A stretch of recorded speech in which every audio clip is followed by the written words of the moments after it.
ಬಳ್ಳಾರಿ ಜಿಲ್ಲೆಯು ಕೃಷಿ ಪ್ರಧಾನವಾಗಿದ್ದು ಸುಮಾರು 4 ಲಕ್ಷ ಹೆಕ್ಟರ್ ಭೌಗೋಳಿಕ ವಿಸ್ತೀರ್ಣವನ್ನು ಹೊಂದಿರುತ್ತದೆ.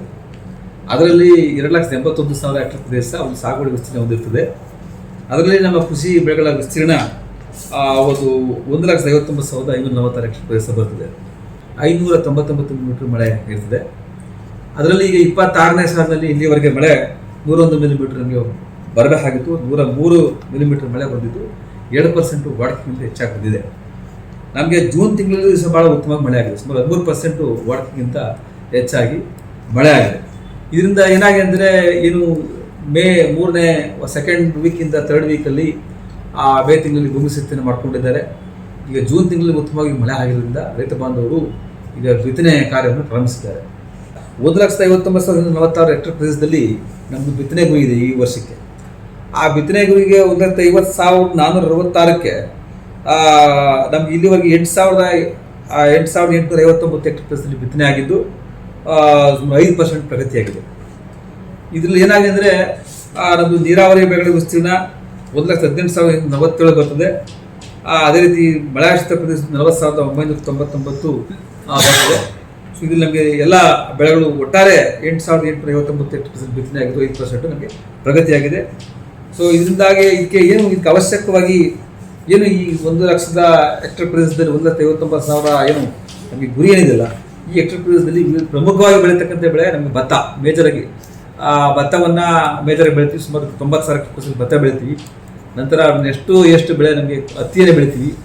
ಹತ್ತಿ ಒಂದು 24,000 ಹೆಕ್ಟರ್ ಪ್ರದೇಶದಲ್ಲಿ ನಾವು ಹತ್ತಿಯನ್ನು ಬೆಳಿತೀವಿ. ಹತ್ತಿ, ಮುಸ್ಕಿನ ಜೋಳ ಈ ಬೆಳೆಗಳು ಮುಂಗಾರಲ್ಲಿ ಬಿತ್ತನೆ ಆಗ್ತಕ್ಕಂಥದ್ದು.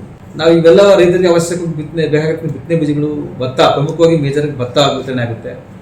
ಮುಸ್ಕಿನ ಜೋಳ ಅದೇ ರೀತಿ ಜೋಳನೂ ವಿತರಣೆ ಮಾಡ್ತೀವಿ, ತೊಗರಿನೂ ವಿತರಣೆ ಮಾಡ್ತೀವಿ.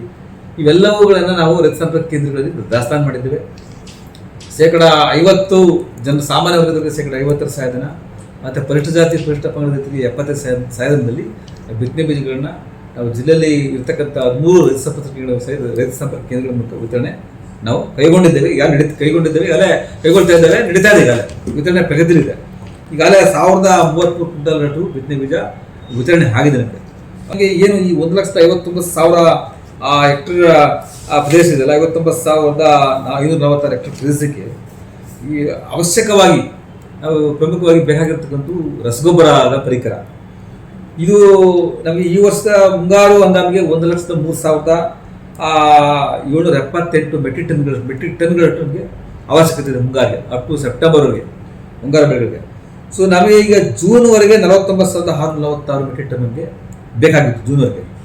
ಅದರಲ್ಲಿ ನಮಗೆ ಈಗಾಗಲೇ ಸರಬರಾಜಾಗಿರ್ತಕ್ಕಂಥದ್ದು 83,129 ಟನ್ ಮೆಟ್ರಿಕ್ ಟನ್ ಸರಬರಾಜಾಗಿದೆ. ಇನ್ಕ್ಲೂಡಿಂಗ್ ನಮ್ಮ ಕ್ಲೋಸಿಂಗ್ ಬ್ಯಾಲೆನ್ಸ್ ಸೇರಿ ಅಷ್ಟು ನಮ್ಮ ಹತ್ರ ಲಭ್ಯತೆ ಇದೆ. ಅದರಲ್ಲಿ ವಿತರಣೆ ಆಗಿ ಸುಮಾರು 35,145 ಮೆಟ್ರಿಕ್ ಟನ್ ವಿತರಣೆ ಆಗಿ ಇನ್ನು 47,983 ಟನ್ ನಮ್ಮ ಹತ್ರ ಲಭ್ಯತೆ ಇದೆ. ಈ ಬಾರಿ ಯುದ್ಧ ಆಗಿರ್ತಕ್ಕಂಥ ಮತ್ತು ಯುದ್ಧ ನಡೀತಾ ಇರ್ತಕ್ಕಂಥ ಹಿನ್ನೆಲೆಯಲ್ಲಿ ಕಚ್ಚಾ ವಸ್ತುಗಳ ಒಂದು ಕೊರತೆಯಿಂದಾಗಿ ಯೂರಿಯಾ ಮತ್ತು DAP ಗೊಬ್ಬರಗಳ ಉತ್ಪಾದನೆ ಸ್ವಲ್ಪ ಕೊರತೆ ಆಗ್ತಕ್ಕಂಥ ಸಾಧ್ಯತೆ ಇರೋದ್ರಿಂದ ನಾವು ಈ ಬಾರಿ ಸಮರ್ಪಕವಾಗಿ ರೈತ ಬಾಂಧವರಿಗೆ ಗೊಬ್ಬರಗಳನ್ನ ವಿತರಣೆಯನ್ನು ಮಾಡಲಿಕ್ಕೆ ಕ್ರಮವನ್ನು ಕೈಗೊಂಡಿದ್ದೇವೆ. ವಿತರಣೆ ಇನ್ ದ ಸೆನ್ಸ್ ಏನಪ್ಪ ಅಂತಂದರೆ, ಈ ಬಾರಿ FID ಆಧಾರದ ಮೇಲೆ ರೈತರ ಹಿಡುವಳಿಯನ್ನು ಆಧರಿಸಿ ನಾವು ಎಕರೆಗೆ 1 ಬ್ಯಾಗ್ನಂತೆ ಒಂದು ಹಂಗಾಮಿಗೆ 3 ಬ್ಯಾಗ್ಗಳನ್ನ ಕೊಡ್ತಕ್ಕಂಥ ನಿಟ್ಟಿನಲ್ಲಿ ನಾವು ಇಲಾಖೆಯ ನಿರ್ದೇಶನದ ಇಲಾಖೆಯ ಒಂದು ಗೈಡ್ಲೈನ್ಸ್ ಪ್ರಕಾರ ನಾವು ಕ್ರಮವನ್ನು ಕೈಗೊಂಡಿದ್ದೇವೆ. ನಮ್ಮಲ್ಲಿ ದಾಸ್ತಾನು ಸಫಿಷಿಯೆಂಟ್ ಇದೆ. ನಮ್ಮಲ್ಲಿ ರಸಗೊಬ್ಬರಕ್ಕೆ ದಾಸ್ತಾನು ಸಫಿಷಿಯೆಂಟ್ ಇದೆ, ಕೊರತೆ ಇಲ್ಲ. ಬಿತ್ತನೆ ಬೀಜ ಆಗಲಿ ರಸಗೊಬ್ಬರಲ್ಲಿ ಕೊರತೆ ಇಲ್ಲ. ಬಟ್ ರೈತ ಬಾಂಧವರು ಏನಪ್ಪ ಅಂದರೆ, ಈಗ ಕಾಂಪ್ಲೆಕ್ಸ್ ಗೊಬ್ಬರಗಳನ್ನು ಯೂರಿಯಾ ಒಂದರ ಮೇಲೆ ಅವಲಂಬಿತ ಆಗಿದೆ. ಯೂರಿಯಾನೇ ಬೇಕು ಅಂದರೆ ಉತ್ಪಾದನೆ ಸ್ವಲ್ಪ ಕೊರತೆ ಇರೋದ್ರಿಂದ ಕಾಂಪ್ಲೆಕ್ಸ್ ಗೊಬ್ಬರಗಳನ್ನು ಕಾಂಪ್ಲೆಕ್ಸ್ ಗೊಬ್ಬರಗಳ ಮೇಲೆ ಅವಲಂಬಿತ ಆದರೆ ನಮಗೆ NPK 3 ರಸಗೊಬ್ಬರಗಳನ್ನು ಉತ್ಸಿದಂಗೆ ಆಗುತ್ತೆ.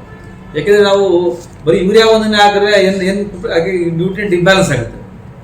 ಕಾಂಪ್ಲೆಕ್ಸ್ಗೆ ಹೋದರೆ 3 ರಸಗೊಬ್ಬರಗಳನ್ನ ಕೊಡಲಿಕ್ಕೆ ಅನುಕೂಲ ಆಗುತ್ತೆ ಅಂತ ಹೇಳ್ತಾ ರೈತ ಬಾಂಧವರು ಯಾವುದೇ ಆತಂಕ ಪಡ್ತಕ್ಕಂಥ ಅವಶ್ಯಕತೆ ಇಲ್ಲ.